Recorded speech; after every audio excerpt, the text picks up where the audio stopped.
وبركاته.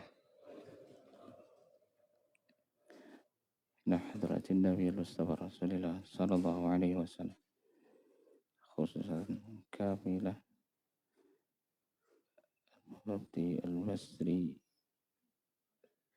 شيخ الجمعة أن الله يتغشه برحمة ويولي درجاته في الجنة وينفعنا به وبجميع علومه في الدارين آمين آمين آمين اللهم آمين. الفاتحة.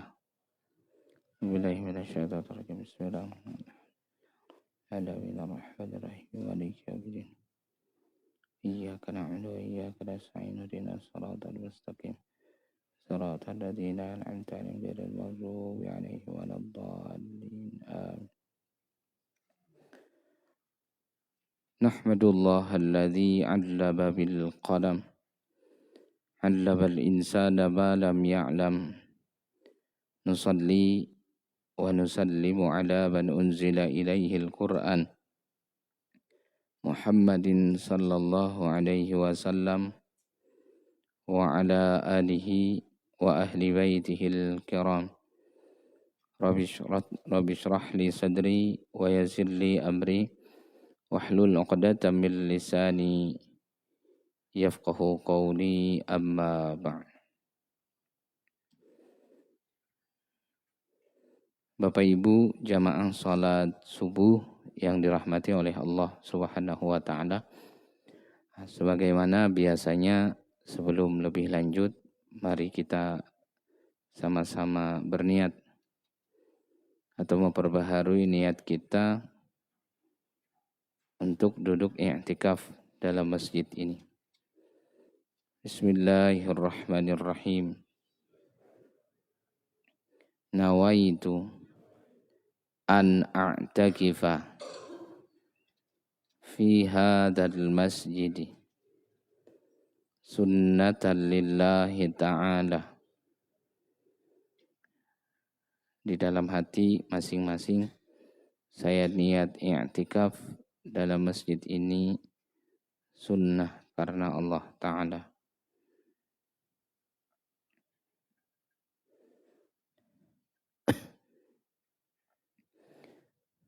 Bapak Ibu jamaah salat subuh yang dirahmati oleh Allah Subhanahu wa taala.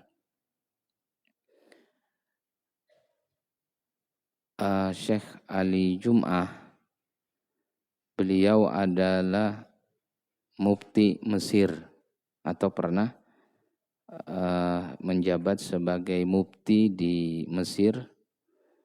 Beliau pernah ditanya mengenai bagaimana bacaan dalam membaca salawat pada saat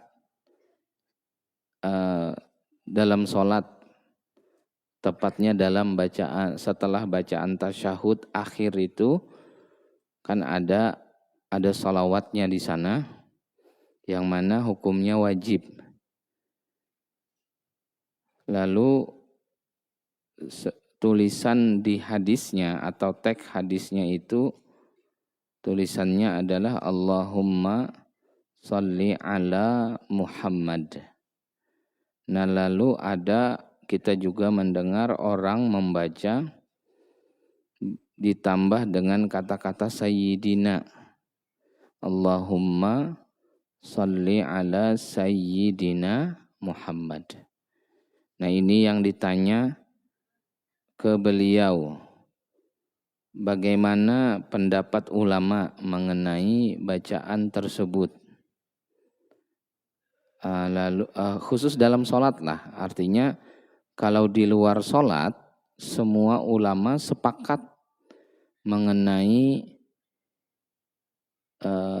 keutamaan atau anjuran menambah kata-kata Sayyidina kalau di luar sholat. Bacaan-bacaan apa saja yang ingin menyebut nama Nabi maka ditambah dengan kata-kata depannya itu Sayyidina yang bermakna Tuan kami ataupun junjungan kami, begitu. Pokoknya makna pujian sifatnya. Tapi bagaimana kalau dalam sholat? Karena dalam sholat ini sebagian ulama memandang dia sudah jelas tuntunannya atau Nabi sendiri sudah jelas membacanya seperti apa misalkan. Atau ada hadisnya mengenai itu. Lalu beliau menjawab bahwa memang di sini ada perbedaan pendapat ulama. Nah, jadi ginilah, dalam sholat itu tasyahud akhir. Kalau kita lihat rukun sholatnya kan satu duduk, yang terakhiran itulah. Satu duduk, habis itu bacaannya, duduknya, bacaannya itu ya disebut dengan bacaan tahiyat atau tasyahud. Tasyahud akhir itu sampai asyhadu an la ilaha illallah wa asyhadu anna muhammadar rasulullah. Itu bacaan tasyahud namanya. Lalu kan habis itu rukun berikutnya adalah sholawat. Habis asyhadu an la ilaha illallah wa asyhadu anna muhammadar rasulullah, sambungannya Allahumma shalli ala Muhammad atau Allahumma shalli ala Sayyidina Muhammad. Nah itu rukun sholat tuh. Itu rukunnya itu nomor, kalau dia rukun sholat itu 13 berarti itu nomor 11 sudah sholawat tuh. Nomor 12-nya salam. Assalamualaikum warahmatullah. Nomor 13-nya tertib namanya. Nah artinya ini apa? Rukun sholat yang sifatnya qauli. Qauli itu berupa bacaan, berupa ucapan. Sehingga setiap dari kita wajib kalau baca tasyahud itu satu harus didengar oleh telinga kita sendiri. Termasuk salawatnya. Wajib telinga kita mendengar tuh waktu asyhadu an la ilaha illallah wa asyhadu anna muhammadar rasulullah. Allahumma salli ala Sayyidina Muhammad. Nah kata-kata itu wajib didengar karena dia disebut dengan rukun qauli. Lalu setelah itu, tadi yang kita sampaikan, bacaannya itu Allahumma salli ala Muhammad atau Allahumma salli ala Sayyidina Muhammad. Kata beliau di sana memang ada perbedaan pendapat ulama. Pendapat yang pertama menyatakan sesuai dengan tulisan hadisnya, dengan teks hadisnya. Jadi ada hadis sahih riwayat Imam Bukhari, juga ada riwayat Imam Muslim. Sahabat itu bertanya ke Nabi, "Wahai Nabi, wahai Rasul, bagaimana cara kami membaca sholawat kepada engkau dalam sholat kami?" Kan tadi dalam sholat itu wajib baca sholawat. Bagaimana cara kami membaca sholawat kepada engkau dalam sholat itu? Beliau Rasulullah menyebutkan, bacalah Allahumma shalli ala Muhammad.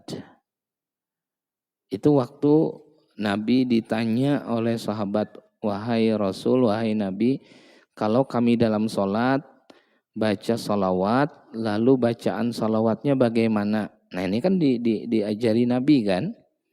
Lalu kata Nabi, kalau kalian baca sholawat, baca dengan ucapan Allahumma sholli ala Muhammad.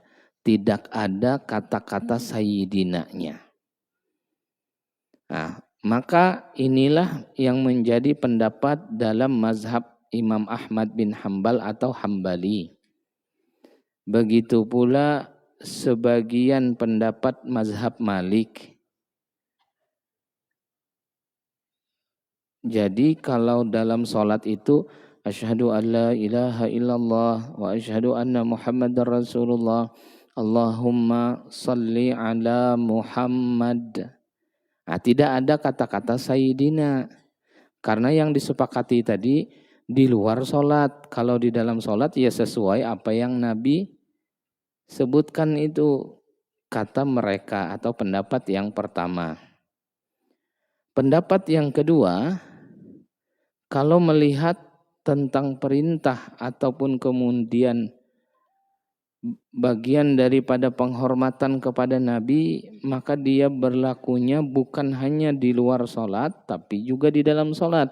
Dengan kata lain, pendapat yang kedua ini adalah pendapat di dalam mazhab Imam Syafi'i, begitu juga dalam mazhab Imam Abu Hanifah atau mazhab Hanafi dan sebagian mazhab Malik. Maka dianjurkan begitu membaca Allahumma sholli ala sayyidina Muhammad, menggunakan kata-kata sayyidina.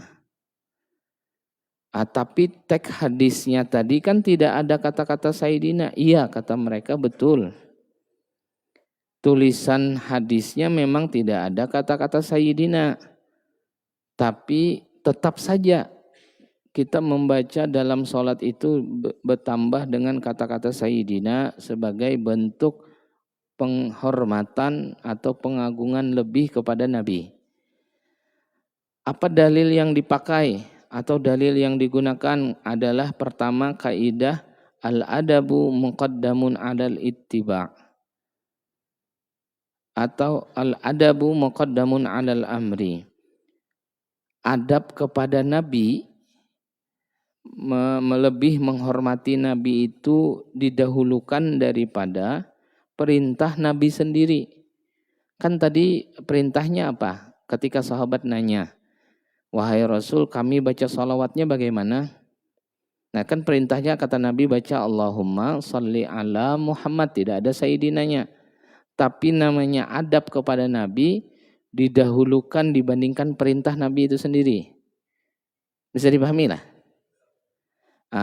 Contoh-contohnya kata pendapat yang kedua ini yang menyuruh memilih menambah kata-kata sayyidina, bahwa dulu pernah kejadian Nabi itu keluar, riwayatnya itu ke Kuba. Riwayat yang lain pokoknya Nabi tidak berada di rumah saat itu. Tidak berada di rumah sehingga waktu sholat tiba Nabi ini tidak di tempat. Nabi tidak ada pada saat itu sampai waktu azan. Selesai azan orang-orang sholat sunnah sampai menjelang iqamah Nabi belum datang. Jadi bingung sudah sahabat, bagaimana ini Nabi ini datang kan enggak? Sementara waktu sholat sudah mau iqamah ini. Akhirnya seluruhnya sepakat bahwa Abu Bakar saja yang menggantikan menjadi imam. Awalnya Abu Bakar menolak, tapi karena dipaksa oleh sahabat dan waktu sholat telah berjalan cukup jauh, akhirnya kata Abu Bakar, sudah nggak apa-apa, saya yang memimpin sholat, komatlah akhirnya. Begitu iqamah, mulailah sholat, maju Abu Bakar menjadi imam. Baru Abu Bakar mulai sholat, Allahu Akbar, jadi imam beliau. Ternyata Nabi datang Nabi, tadi ditunggu-tunggu lama. Belum tiba, tidak ada Nabi, tidak ada tanda-tanda Nabi datang. Begitu pas mulai sudah sholat, ternyata Nabi datang. Begitu Rasulullah datang, ikutlah Rasulullah ikut sholat juga. Cuma sahabat ini di belakang tepuk tangan mereka. Maksudnya bukan tepuk tangan kayak orang rame itulah. Ingin memberitahu bahwa ada Nabi datang ke Abu Bakar. Dan hebatnya saat itu apa? Abu Bakar tuh noleh padahal jadi imam. Ibaratnya mungkinlah pikiran Abu Bakar itu, nggak enak perasaan ini, kayaknya ada Nabi ini di belakang. Nolehlah Nabi. Begitu Abu Bakar menoleh, ternyata betul ada Nabi di belakang. Waktu Abu Bakar menoleh melihat Nabi itu, Nabi berisyarat, kata Nabi, nyuruh, nggak apa-apa. Bahasa kitanya tuh, lanjut aja, biar aja ndak usah sungkan, teruskan aja nggak masalah. Gitu. Tapi rupanya Abu Bakar tidak mau. Padahal disuruh Nabi, terus aja lanjut aja nggak usah, nggak apa-apa, ibaratnya begitu. Tetap Abu Bakar mundur. Padahal lagi sholat lah. Makanya nanti dalam fikih imam sedang sholat, kita sholat semuanya imam sholat, lalu mau bertukar imam, bergantian imamnya boleh. Misalkan imam yang di depan itu tidak batal, cuman dia tidak ingin lagi melanjutkan sebagai imam, mundur dia. Maka nanti bisa saja diganti oleh yang lain dalam keadaan sama-sama sedang sholat, tidak membatalkan sholat masih.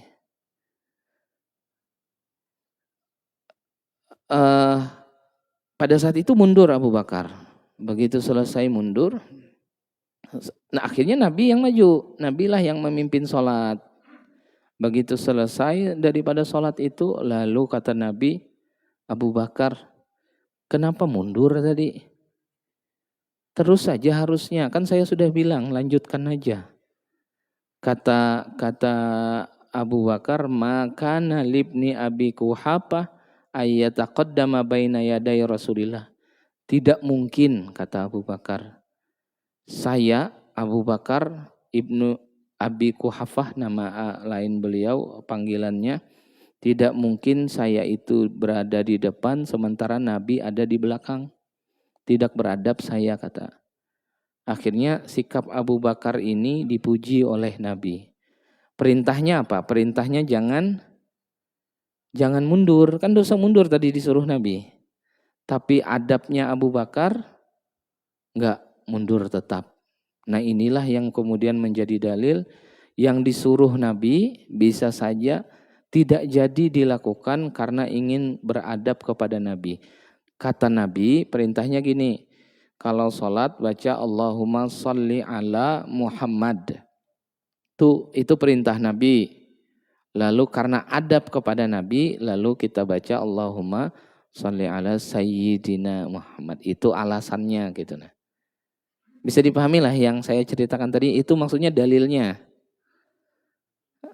Jadi itu yang dimaksud dengan al-adab. Adab atau penghormatan kepada Nabi itu lebih diutamakan ketimbang perintah Nabi sendiri. Ada beberapa yang Nabi suruh tidak dikerjakan, karena untuk menghormati Nabi gitu kan, suruhan Nabi jangan mundur. Tapi nyatanya Abu Bakar tetap mundur. Kenapa tetap mundur? Karena ingin menghormati dan ingin beradab kepada Nabi. Bisa dipahami? Nah, satu contoh lagi artinya biar jelas bahwa apa yang dilakukan atau yang mungkin selama ini sudah kita baca itu tidaklah keliru. Memang betul begitu. Kejadian lainnya itu pernah terjadi pada diri Sayyidina Utsman. Rasulullah pernah berucap begini, wahai para sahabatku, bila masuk kota Mekah, jangan ada yang diam, jangan ada yang melakukan kegiatan lain, tapi laksanakan tawaf. Pokoknya bila sampai Mekah, tawaf langsung. Jangan melakukan hal-hal yang lain, apalagi berdiam diri. Pokoknya tawaf aja langsung, kata Nabi. Ternyata pada saat itu kan dari Madinah ini rombongan terbagi jadi dua. Rombongan pertama itu rombongan Sayyidina Utsman. Nah ini kejadiannya. Rombongan Sayyidina Utsman yang duluan sampai ke kota Mekah. Begitu sampai Mekah, mereka langsung ingat pesan Nabi. Apa pesan Nabinya? Perintahnya? Sampai Mekah langsung tawaf. Ternyata Sayyidina Utsman ini begitu sampai Mekah, sahabat yang lain juga sampai, lalu kata sahabat, kata Nabi kalau kita sampai Mekah jangan ada melakukan yang lain melainkan tawaf aja. Ayo kita tawaf. Jadi tawaflah semua. Cuma Sayyidina Utsman tidak ikut. Sayyidina Utsman ini tidak ikut tawaf. Sementara yang lain tawaf semuanya. Begitu Sayyidina Utsman tidak tawaf, tidak berapa lama baru datang rombongan yang kedua. Nah, rombongan kedua tuh Nabi di situ. Langsung rombongan kedua ini datang, kata Nabi, ayo yang datang dari luar Mekah, khususnya pada saat itu dari Madinah, semuanya tawaf. Akhirnya rombongan kedua, Nabi di sana, mereka tawaf. Selesai Nabi tawaf, baru Sayyidina Utsman tawaf gitu. Nah, akhirnya dilaporkan ke sahabat, dilaporkan ke Nabi, wahai Nabi, ini ada yang tidak mengikuti perintahmu. Engkau perintahkan kalau datang ke Mekah ini jangan berdiam, jangan melakukan yang lain, tapi tawaf. Nih ada satu teman kami tidak ikut tawaf, tidak langsung tawaf. Memang dia tawaf cuman belakangan. Harusnya kan begitu datang langsung tawaf. Siapa ya? Sayyidina Utsman. Lalu dipanggil, wahai Utsman, kenapa engkau datang, sudah datang ke Mekah, tapi engkau tidak langsung tawaf, diam aja. Harusnya engkau ini tawaf. Kata Sayyidina Utsman apa? Saya tidak mungkin tawaf duluan sementara Nabi belum. Ngerti lah? Tidak beradab saya kalau saya duluan tawaf, Nabi aja belum gitu. Nah, makanya saya tidak mau tawaf duluan. Biar Nabi dulu, kalau Nabi datang, Nabi tawaf, baru saya tawaf. Perintahnya kalau datang ke Mekah jangan diam, tapi tawaf, itu perintahnya. Ternyata tidak dilakukan karena untuk menghormati Nabi. Maka itu tadi sama dengan kata Nabi dalam sholat baca Allahumma sholli ala Muhammad. Gak usah pakai Sayyidina bahasanya. Tapi ditambah Sayyidina karena untuk menghormati Nabi. Ini yang disebut dengan adab kepada Nabi lebih diutamakan dibanding perintah itu sendiri. Bisa dipahami? Nah, dengan kesimpulan itu, maka dalam mazhab Imam Syafi'i, kalau baca salawat dalam sholat, maka bacaannya adalah Allahumma sholli ala Sayyidina Muhammad. Dan itu dianggap lebih beradab, lebih utama dibanding tanpa kata-kata Sayyidina. Meskipun yang tanpa Sayyidina juga tidak apa-apa. Itu alasan kenapa menambah kata-kata Sayyidina. Alasan lainnya lagi, yang lain lagi, sebetulnya kata mereka jika mau direnungi, waktu Nabi ditanya, wahai Nabi bagaimana kami membaca salawat kepada engkau waktu kami sholat, kenapa Nabi tidak menggunakan kata-kata Sayyidina di sana? Karena kalau Nabi menggunakan kata Sayyidina, maka Nabi ini sama saja ingin dipuji-puji sendiri. Kan Sayyidina artinya tuan atau junjungan. Seolah-olah Nabi itu ingin disebut junjungan kami, tuan kami. Makanya Nabi tidak menyebut kata-kata Sayyidina karena Nabi tidak ingin seolah-olah Nabi yang minta diucapkan begitu. Bahasa lainnya kita aja paham-paham kayak gitu. Nah, kayak kata pendapat ini. Ya sama saya pribadi lah, jujur saja saya pribadi ketika orang nelpon bertanya, ini dengan siapa? Saya tidak mungkin bilang, oh ini saya Al-Ustadz Wahyu. Kan pasti orang yang nelpon, oh ini mau sekali dipanggil Ustadz, ibaratnya begitu. Saya akan bilang aja, ini dengan siapa? Oh ini saya Wahyu Pak, gitu aja kan. Tapi orang di seberang sana yang nelpon pasti sudah paham.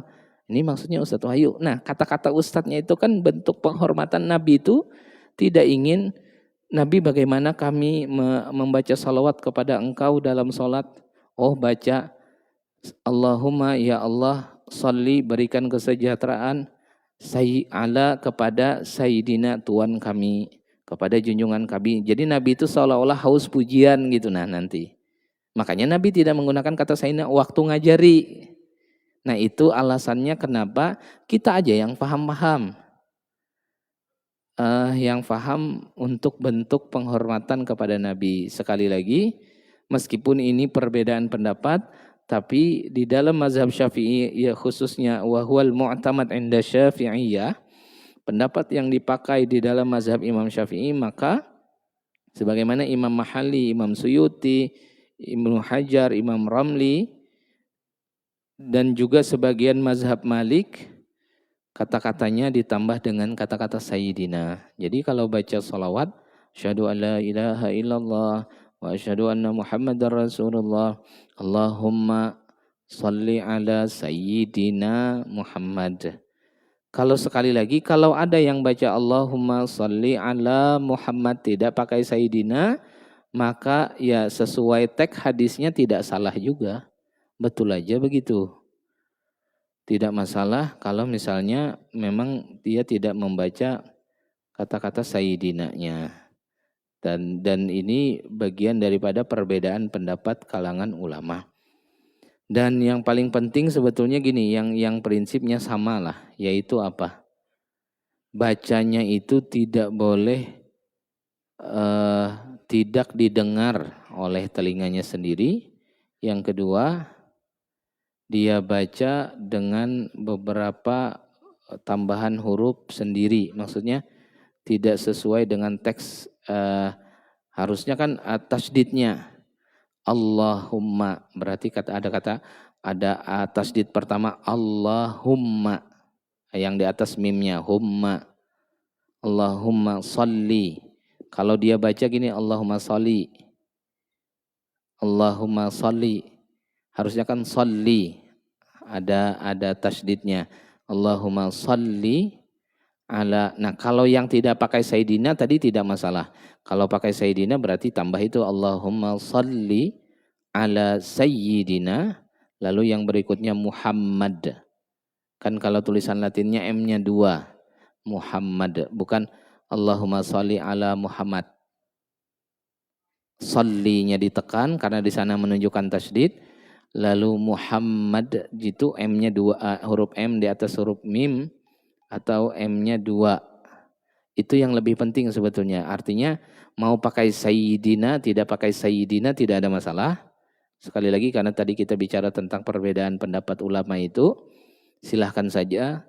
Tapi yang lebih penting adalah kata-kata shollinya jangan dihilangkan jadi sholli, tapi sholli. Lalu menyebut nama nabinya Muhammad, bukan Muhammad. Berbeda dia. Nah, karena dia wajib tuh. Wajib dengan huruf-huruf yang ada.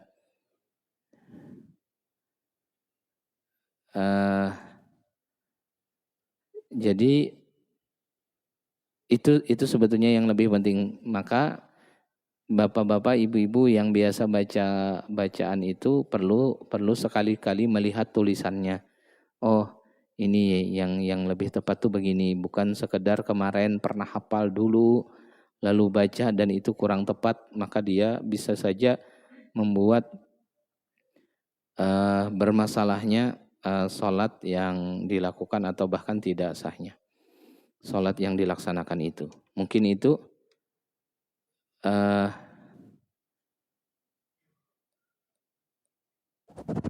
seperti biasa, silahkan kepada jamaah sekalian, Bapak atau Ibu, ada yang ingin ditanyakan terlebih dahulu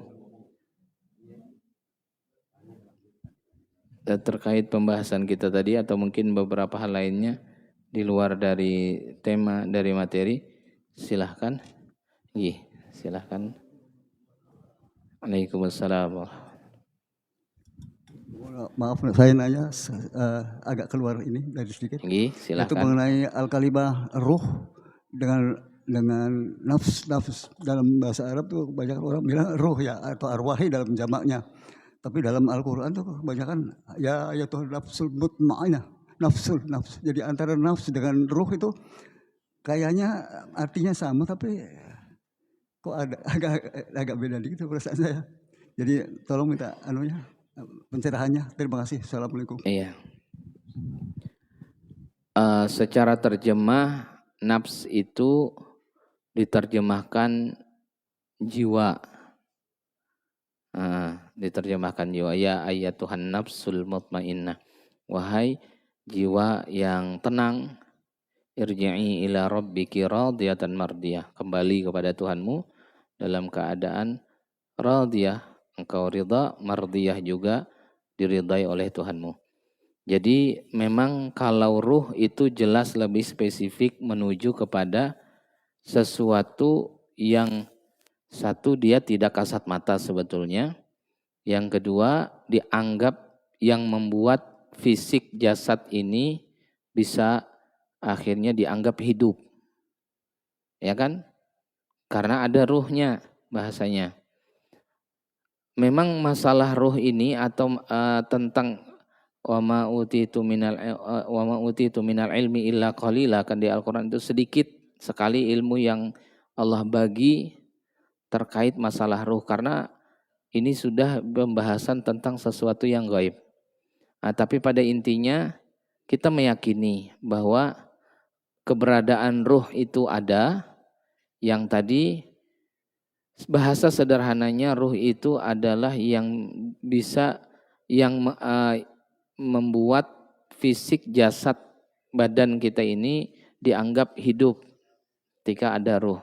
Lalu ketika tadi nafs itu sebetulnya ketika bicara di akhirat, maka dia sebetulnya lebih ke arah ruh yang hidup itu kan. Tapi karena kalimatnya adalah, kata-katanya adalah nafs, itu dia lebih ke arah lebih umum bahasanya, meskipun yang dimaksud di sana ruh, iya. Jadi memang ada kemiripan, ada hampir sama yang dimaksud, cuma kalau menggunakan kata-kata nafs itu lebih umum sifatnya. Maksudnya kayak gini. Kita saat ini di dalam jasad kita ini kan jasad yang nampak ini, di dalam pada jasad kita ini ada ruh. Lalu kedua-duanya ini bisa saja disebut sebagai jiwa. Ya tadi nafs bahasanya. Makanya kan orang menerima zakat ataupun mengeluarkan zakat itu kan ada kata-kata perjiwa kan. Perjiwa itu bahwa satu orang sekian, satu jiwa bahasanya. Nah, artinya jiwa yang dimaksud dalam ketika zakat itu umum yang mana nih, diri kita ini yang ada fisiknya, ada jasadnya, ada ruhnya. Nah, kalau di ayat tersebut bahasanya umum, tapi yang dimaksud sebetulnya memang lebih ke arah ruh itu sendiri. Makanya memang ada hampir kesamaan, ada maksud yang mirip saja di sana. Makanya ya ayat Tuhan nafsul mutmainnah, wahai jiwa-jiwa yang tenang. Kalau kemudian bicaranya sudah di akhirat, ya berarti memang umum dia, bukan sekedar persis ruh saja. Nah, jadi itulah sebetulnya kenapa dibedakan.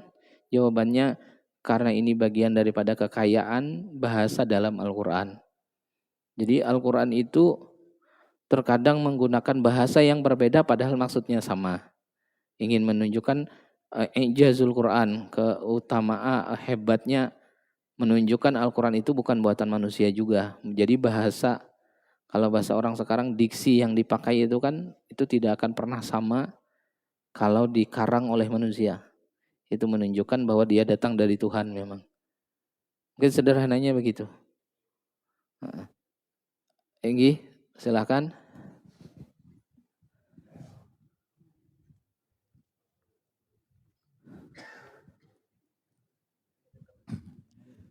Bismillahirrahmanirrahim. Ini kita mau menanyakan ya yang enak-enak aja lah, yang rame-rame. Begini, ini kesehatan menurut Nabi, yaitu yang ada ya di sekitar kita lah umumnya gitu. Kalau kesehatan menurut Nabi, yang pertama kalau minum jangan berdiri. Terus yang kedua, kalau makanan atau minuman panas jangan ditiup. Terus yang ketiga, kalau mandi sebelum subuh. Yang keempat itu kalau makan jangan diselang-seling dengan minum. Terus itu kita minta kepada narasumber Ustadz gitu untuk menarasikan biar lebih oke lagi. Terima kasih. Maksudnya diberi keterangan ya dari itu tadi lah, dari apa yang pernah kita dengar, ya. Komentarnya, oke baik. Pertama gini, sebelum mengetahui Apa rahasianya? Kenapa Nabi meminta hal-hal yang tadi disebutkan? Secara keimanan, kalau Nabi yang menganjurkan, Nabi yang mengajak seperti itu, dalam bahasa iman, maka kita akan terima. Meskipun tidak tahu kenapalah gitu nah. Oke, bisa dipahami sampai situ? Pokoknya kata Nabi tadi, kalau minum duduk, jangan meniup makanan yang panas. Atau bahasanya makan minuman yang mau kita makan, mau kita minum tuh makruh kalau dari hukum fikih kan, ditiup karena Nabi nyuruh jangan ditiup. Nah, kata-kata jangan ditiup di situ maksudnya larangannya adalah tidak bersifat haram, tapi sifatnya makruh. Dan beberapa yang lainnya yang selama ini sudah kita tahu. Pertama tadi sekali lagi dalam jawaban keimanannya kita tidak tahu apa rahasianya, tapi karena Nabi yang nyuruh, maka di sana kita akan terima semua itu karena bentuk imannya kita, bentuk percayanya kita kepada Nabi. Jelaslah, sebagaimana Abu Bakar, oh kata Nabi, tadi malam saya itu berangkat ke Palestina, habis itu saya naik ke langit, habis itu sampai lewat lagi sampai ke Sidratil Muntaha. Kan banyak yang tidak percaya. Kata Abu Bakar, lebih jauh daripada itu, lebih mustahil kelihatannya daripada itu kalau Nabi yang bicara saya percaya. Makanya Abu Bakar akhirnya kan diberi kata-kata yang mempercayai atau as-siddiq.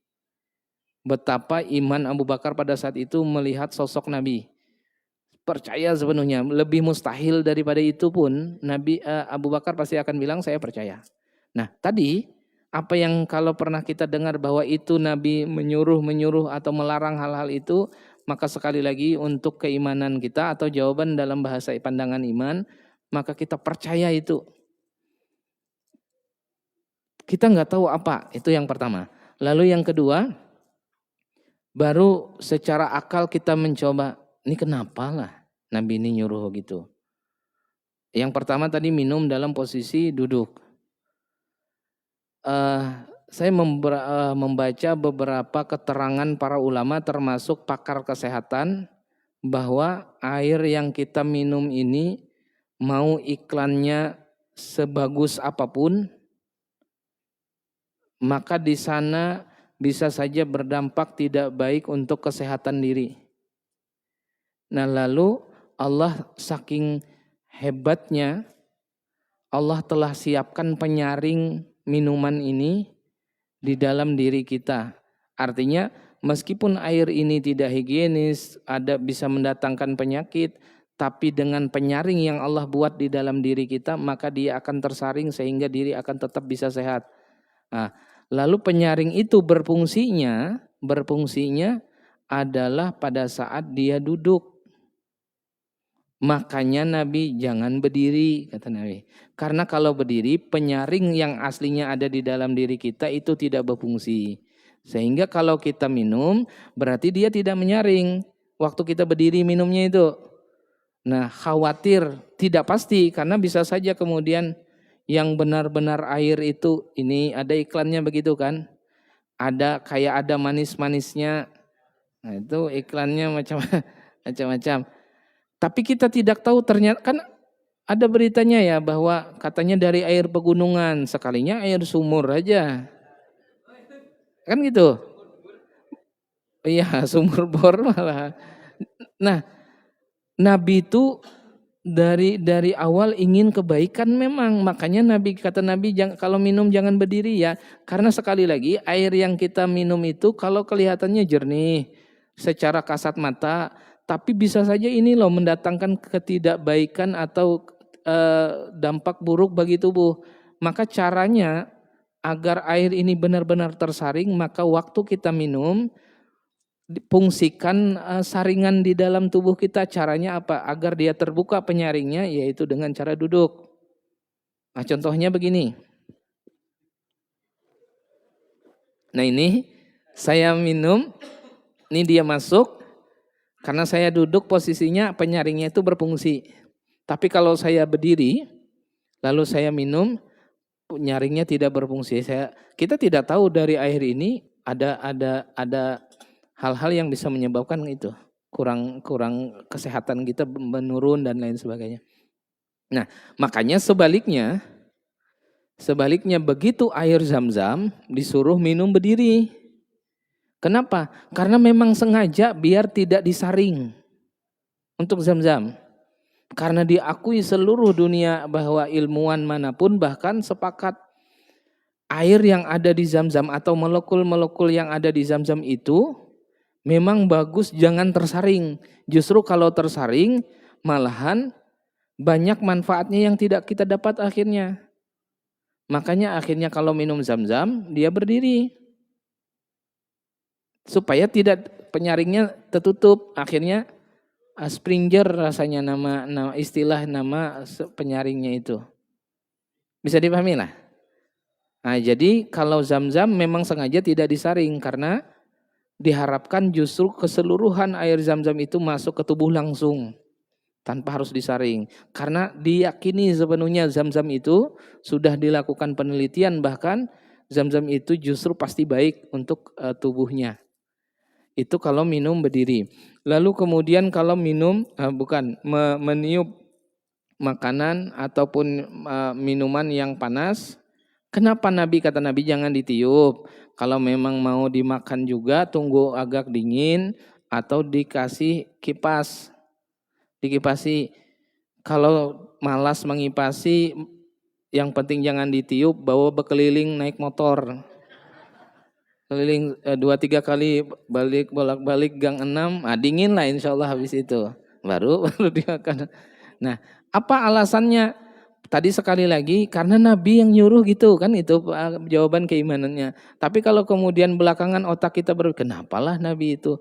Oh, ternyata belakangan ada yang menemukan panasnya makanan atau minuman itu lalu bertemu dengan karbon dioksida yang dikeluarkan oleh napas kita tiup, panas makanan itu keluar, tiupan kita itu datang, lalu dia menimbulkan satu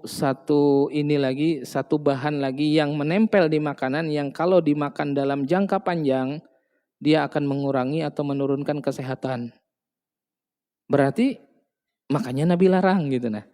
Memang Nabi pada saat itu tidak membahasakan itu. Itu kan belakangan saja diteliti orang.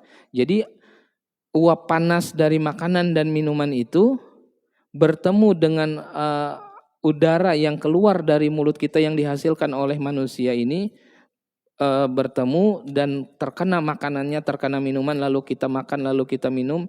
Dalam jangka panjang dia akan menurunkan atau mengurangi kesehatan manusia itu sendiri. Itu kemarin kenapa Nabi nyuruh jangan ditiup.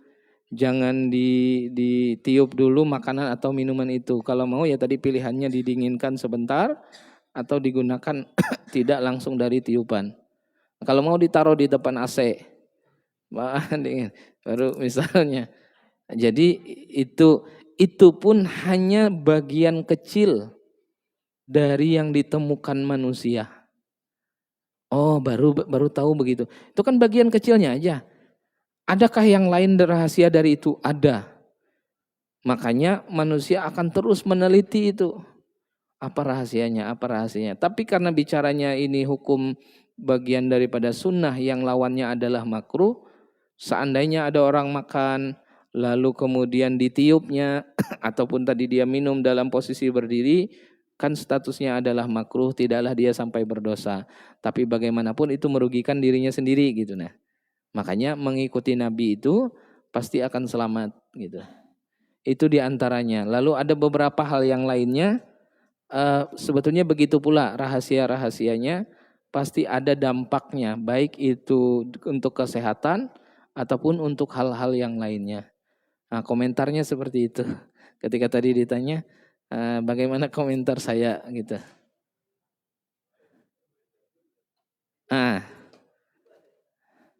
Ibu-ibu ada yang ditanyakan? Mandi tadi belum? Mandi sebelum subuh itu. Betul. Mandi terus makan selang-seling minum. Mandi sebelum subuh itu saya tidak tahu. Nah, jadi Saya pernah baca dari beberapa buku, cuman kebetulan lupa. Saya tidak berani mengarang-ngarang. Nah, jadi lebih selamat saya tidak tahu. Tapi sekali lagi gini aja sudah. Kalau pernah dengar ada ustadz yang nyampaikan bahwa ini benar dari Nabi, ini hadisnya bahwa disuruh dilarang ini, jangan melakukan ini, disuruh melakukan ini, percaya saja tidak mungkin hal itu untuk sesuatu yang tidak baik, pasti baik gitu. Nah, intinya kayak gitu. Saya menjawabnya dari sisi bagaimana kita meyakini semua yang diucapkan Nabi itu apa? Wa ma yantiqu anil hawa in huwa illa wahyu yuha. Nabi itu tidak mungkin berucap, tidak mungkin menyuruh, memerintahkan kecuali memang itu instruksi langsung dari Allah melalui lisan Nabi gitu. Jadi cukup dengan meyakini itu saja. Adapun hikmah-hikmah lainnya, ya tadi diantaranya mandi sebelum subuh dan lain sebagainya. Ada beberapa keterangan orang, tapi semua itu bagian daripada untuk meyakinkan diri sifatnya, betul. Mungkin itu, jadi mohon maaf sisanya saya bisa jelaskan 2 aja. Karena tahunya 2 aja. Mungkin seperti, saya rasa cukup lah. Ya, mungkin itu. Pokoknya kalau Nabi suruh begini, percaya saja di situ sebuah kebaikan. Nabi larang ada sesuatu dilarang Nabi, percaya saja bahwa di situ ada hal yang baik begitu. Ya. Ustadz, Assalamualaikum warahmatullahi wabarakatuh. Waalaikumsalam. Mungkin kembali ke topik sholawat tadi ya Ustadz. Ini tadi kan sudah dibahas masalah sholawat pada saat kita membaca tasahud akhir. Kemudian ini masalah sholawat yang kita baca sehari-hari di luar sholat tadi kan. Kemudian kita kan dengan banyaknya, ini kan banyak referensi akhirnya banyak sholawat yang diajarkan gitu kan. Di antaranya misalkan kalau kita baca habis sholat, sholawatnya Imam Syafi'i. Kemudian beliau bermimpi karena dengan sholawat itu ternyata ibaratnya dia diampuni dosanya ya. Kemudian hal lain misalkan sholawat Jibril dan sebagainya. Nah sebetulnya yang ditanyakan itu kan kita sering mendapatkan informasi bahwa kalau membaca sholawat ini sama saja dengan membaca sekian ribu sholawat yang lain gitu. Nah itu sebetulnya bagaimana Ustadz? Mohon maaf. Assalamualaikum warahmatullahi wabarakatuh. Waalaikumsalam warahmatullahi wabarakatuh. Jadi teks salawat itu sendiri memang yang paling dasar ya yang kayak kita baca kan waktu Nabi ditanya itu hadisnya baik dalam salat di luar salat sebetulnya itu teks tentang salawat. Wahai Rasul, kalau kami bersalawat kepada engkau gimana? Kata Nabi, baca Allahumma salli ala Muhammad. Itu teks paling dasar tentang salawat. Tapi nyatanya pada hari ini kita banyak menemui macam-macam salawat. Bahkan yang lebih jauh sekali ada namanya salawat fulus. Salawat kepada Nabi tapi bisa mendatangkan fulus atau duit. Ayo ada yang begitu. Nah sebetulnya bagaimana ulama memandang ini? Pertama memang memuji Nabi itu tidak ada batasannya selama tidak mengkultuskan atau menuhankan Nabi. Itu konsep yang dalam Ahlus Sunnah wal Jamaah menjadi pegangan bahwa sebanyak apapun, setinggi apapun memuji Nabi termasuk salawat kamilah kan, salawat kamilah, maka tidak ada batasan di sana. Sehingga semua orang boleh untuk memuji Nabi dengan pujiannya sendiri. Kan ada orang-orang Arab, makanya kan Nabi itu mukjizat beliau kan Al-Quran. Kenapa? Karena orang Arab pada saat itu khususnya hebat sekali merangkai kata atau membuat kata-kata pujian-pujian, syair-syair begitu. Memang ahlinya pada saat itu. Bahkan terkenal seluruh zaman ini masa yang paling hebat dalam membuat bahasa-bahasa itu adalah pada saat orang-orang Arab itu. Lalu Nabi turun dengan mukjizat Al-Quran yang bahasanya mengalahkan seluruh kehebatan bahasa sastra itu. Nah, salawat yang diucapkan ke Nabi ini maka tidak ada sebetulnya secara khusus batasannya. Engkau adalah kedua mataku, engkau adalah pelita hidupku. Bahasanya begitu kan, pujian-pujian ke Nabi itu yang sifatnya tadi adalah memuji ataupun bentuk mendoakan Nabi, bahasa lainnya. Tapi dia tidak ada di batas. Lalu ada ulama yang mencoba membuat pujian atau salawat kepada Nabi ini yang secara terjemah dia sudah, ya Allah berikan kesejahteraan kepada Nabi Muhammad sejumlah pengetahuan yang engkau miliki. Kan pengetahuan Allah tidak terbatas. Sejumlah ilmumu ya Allah.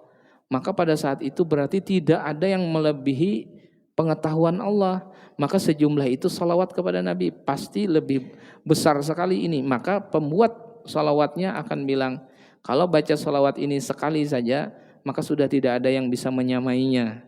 Kenapa? Karena ilmu Allah itu tidak ada yang nyamai. Gitu. Itu yang kemudian tadi dimaksud, kalau baca ini sudah lebih 10 kali dari untuk yang lain. Tapi sekali lagi ini bentuk daripada betapa umat ini ataupun para ulama itu begitu cinta dan begitu mengagungkan Nabi Muhammad sampai muncul pujian-pujian yang mereka buat. Sehingga banyak ada salawat Kamilah, ada salawat Jibril, bahasanya ada salawat Tibil Qulub dan seterusnya. Pada intinya semua itu bentuk daripada mengagungkan ataupun kemudian memuliakan baginda Nabi dalam batasan bukan sebagai Tuhan, tetap saja sebagai Nabi. Kan standarnya itu aja. Selama tidak menganggap bahwa sesungguhnya engkau adalah Tuhan yang benar. Nah, itu bermasalah pada sampai ke batasan itu. Itu aja batasannya gitu. Nah, mungkin itu